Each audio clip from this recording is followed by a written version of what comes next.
और वो 7 सवालों में पहला सवाल ये था कि नर्तन सम नहीं कौने थे ही, कि मनुष्य के शरीर के बराबर दूसरी कोई दे क्यों नहीं है, ये सर्वश्रेष्ठ क्यों है।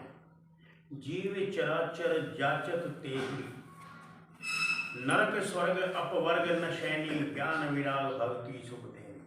तो इसका उन्होंने जवाब दिया था कि भाई ये शरीर जो है मनुष्य शरीर के समान कोई शरीर नहीं है। चर और अचर सभी जीव इसकी याचना करते हैं। ये मनुष्य शरीर से 3 रास्ते निकलते हैं, एक नरक का, एक स्वर्ग का, एक यहाँ से मुक्त होने का। अभी बताया था ना मैंने, कल्याणकारी, ज्ञान वैराग और भक्ति को देने वाला है। और इस संसार में सबसे भारी दुख क्या है? कहते मुफलिसी समुद्र में दुख ना है। गरीबी के समान कोई संसार में दुख नहीं है, क्योंकि गरीब आदमी है, कोई उसको उधार भी नहीं देगा। उधार देने से पहले देखता है कहाँ से वसूल करूँगा। अपनी भूख बर्दाश्त कर दे, बच्चों की भूख बर्दाश्त नहीं होती, चोरी पे गिर जाता है, चोरी भी नहीं होती, पकड़ा जाता है, जेल चला जाता है। तो सब पापों की जड़नी है कि नहीं? सबसे बड़ा सुख क्या है? कहते हैं गरीबी हो और पूर्ण गुरु मिल जाए तो इससे बड़ा सुख नहीं। इस तरह वो सारे में उनका जवाब देते हैं। फिर कहते हैं कि भाई इस संसार में भाई दुख क्या है, सुख क्या है, इस तरह करते करते आगे निकलते हैं। तो फिर उनका एक ही सवाल है कि भाई मुझे ये बताइए, अब मेरे सवालों का जवाब तो मिल गया, मुझे ये बताइए कि आप काग की योनि में क्यों?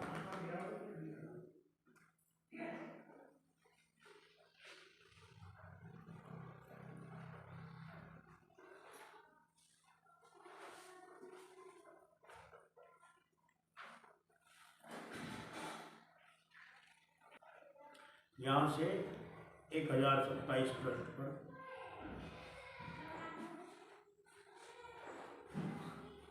कहते हैं कि मैं पहले जन्म में जिस जगह रहता था वहाँ काल पड़ गया। वहाँ काल पड़ने के बाद में चलते चलते उज्जैन नाम की नगरी में पहुँचा। वहाँ मैंने एक शिव मंदिर में शरण ली। वो शिव, अब इसका सारांश बता रहा हूँ मैं आपको, क्योंकि पढ़ने में ज़्यादा टाइम लगेगा। और ये बता रहा हूँ 1027 पृष्ठ से शुरू है ये उत्तरकांड में। वो शिव भगवान का पुजारी था, ब्राह्मण। आजकल के ब्राह्मणों की तरह नहीं थे, वो करनी कमाई वाले ब्राह्मण थे, क्योंकि ब्रह्म भी देशो ब्राह्मण हुए। तो वो मुझे रोज कहता बेटा कुछ किया करो। मैं कहता क्या करूं? कहते कुछ परमात्मा का भजन किया कर। तो मैं उसकी इस बात को मजाक में उड़ा देता, सीरियस कभी नहीं लेता। तो कहते हैं, इसमें लिखते हैं कि गुरु को ऊपर ऊपर से गाता, ऊपर से मैं गुरु को मानता, तक्षेप करता, लेकिन गुरु को दिल भीतर नहीं लाता, दिल से एक्सेप्ट नहीं करता मैं गुरु। एक रोज मेरे गुरु ब्राह्मण कहीं गए हुए थे और मैं मंदिर में शिव की पूजा कर रहा था। उधर से मेरे गुरुजी आ गए। मैंने सोचा गुरुजी भी तो मुझे पूजा के लिए ही कहते हो, तो मैं कर ही रहा हूं, मैं बाद में नमन कर लूंगा। मात्र इतनी गुस्ताखी होने से वहां मंदिर में आकाशवाणी हुई। किसने, कौन बोला? कहते शिव भगवान बोले, कह रहे मेरा स्तुति मार्ग तूने भंग किया है, ये मर्यादा भंग की है, तूने गुरु को नमन क्यों नहीं किया? और जब तूने इस तरह मेरी मर्यादा भंग करी है तो मैं तुझे दंडित करूंगा। और आकाशवाणी के माध्यम से ये पता लगा कि उसने उसे कहा कि तू सबसे गए गुजरे रौरव नाम के नरक में जाके पड़ेगा। गुरु को दया आई, उसने कहा, कहते गुरु ने श्राप नहीं दिया। श्राप किसने दिया? शिव ने। जैसे हम इस दुनिया में कोई भी व्यक्ति चोरी करता है तो पुलिस को पता लग जाए, अपना आप उठा लेगी ना, रिपोर्ट लिखी हो या ना लिखी हो। तो ये जो डिपार्टमेंट है विनाश करने का शिव का, ये उस सृष्टि रचयिता इस ब्रह्मांड की एक तरह से सिक्योरिटी, ये इस संसार के चौकीदार हैं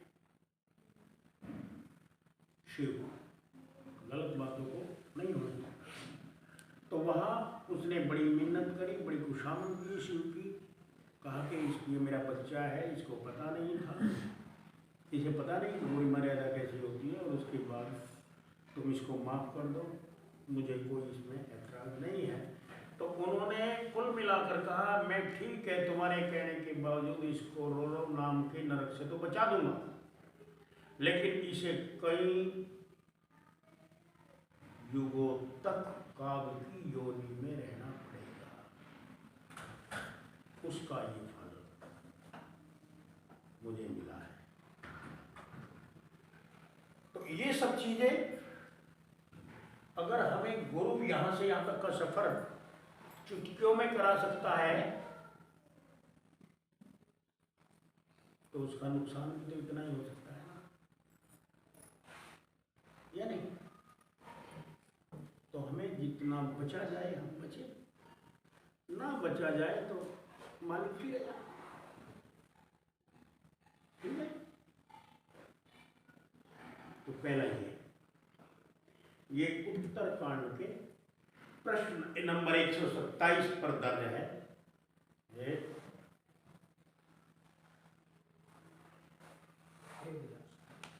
तुम रामायण को कहीं उठा के पढ़ लेना।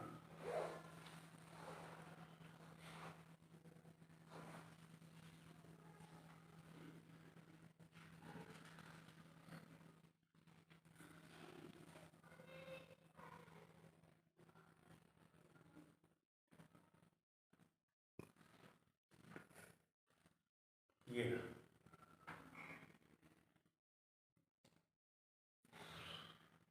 इसी में 7 सवाल भी है। जब हम इसको पढ़ेंगे तो 7 सवालों के जवाब भी है। नाम की महिमा क्या है, नाम किसे कहते हैं, नाम की ताकत क्या है, कहाँ से मिलता है, कैसे मिलता है, इसका जिक्र भी रामायण के बाल कांड में मौजूद है। उसे भी पढ़ना चाहिए। अब जो कथावाचक है वो इन चीज़ों को तो छेड़ते नहीं, चूंकि उनका इस सवाल का जवाब उनके पास होता नहीं, और हम इस चीज़ को छेड़ते हैं, क्योंकि इसी से हमारा भला बुरा होना है या नहीं होना। तो अब थोड़ा सा चलते हैं, हम दोबारा पढ़ लें। ये सारा ब्रह्मांड, हमारे वैज्ञानिकों ने कहा कि अगर हम प्रकाश की गति से चले, प्रकाश की स्पीड से चले, और इस ब्रह्मांड को पार करने में हमें कितना समय लगेगा? 45 अरब साल लगेंगे जब हम प्रकाश की गति से चलेंगे तब। प्रकाश की गति कितनी है? 1 सेकंड में 3 लाख किलोमीटर। 1 सेकंड में 3 लाख किलोमीटर प्रकाश जाता है। 40 अरब सालों तक हम दौड़ते रहे, तब भी हमारे वैज्ञानिक कहते हैं ये श्योरिटी नहीं है कि ब्रह्मांड पार कर जाओ। समझे? अब ये समझाया जा रहा था कि हमारे मूल आधार से लगाकर हमारे यहाँ तक का 16 संख्य कोश की दूरी है। तो वैज्ञानिक ये सिद्ध कर रहे हैं ना इस बात को, क्यों नहीं? और यहां से ऊपर जब हम चलेंगे तो और त्रिकुटी तक हमारे अनंत जन्मों के अनंत कर्मों का भंडार है। गुरु क्या करता है? गुरु हमारे अंदर जो चिंगारी है उसे फूके मार मार करके शोले का रूप दे देता है। शोला भड़क उठता है और वो सीधा हमारे त्रिकुटी में मौजूद संचित कर्मों को खत्म कर देता है।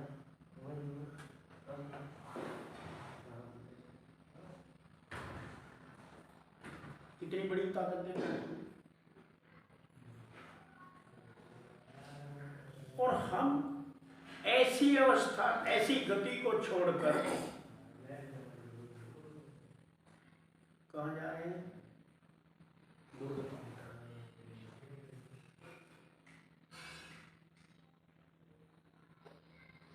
अरे तो हो जाए नैया पार इसी जन्म में। मैं बांदी का जाम गुलाम, गुलाम गुलाम हूँ,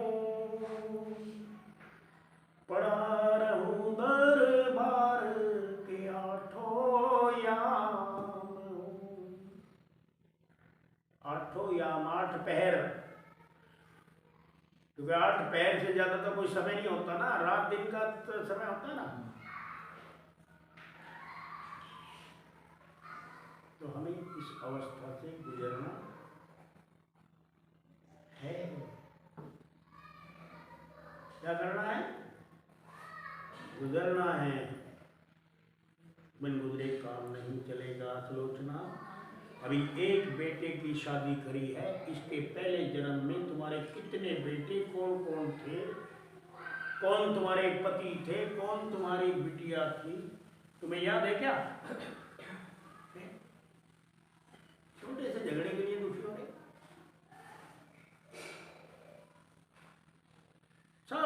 सब अपने अपने प्रारब्ध को लेकर आए, सब अपना नसीब लेकर आए। तुम किसी के ठेकेदार नहीं, कोई तुम्हारा ठेकेदार, ठीक है ना? तुम छोटी सी बात के लिए चिंतित हो। गुरु जी कहते हैं हो मत भाई, और तुम कहते हो कैसे न हो गुरु जी, हम तो यहाँ बैठे ऐश ले रही है ना।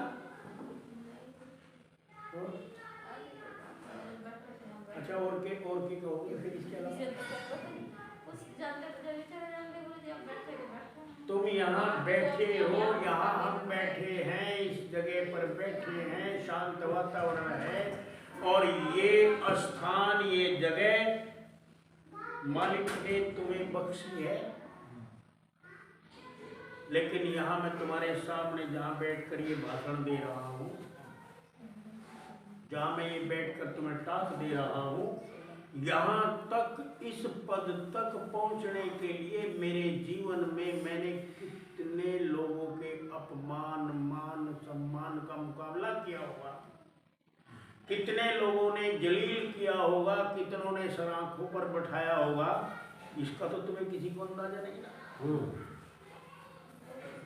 कैसे अपनी गरीबी में ये जीवन यापन करा होगा, कैसे कैसे मुझे कौन सी चिंता नहीं रही होगी। मैं तुम्हारी तरह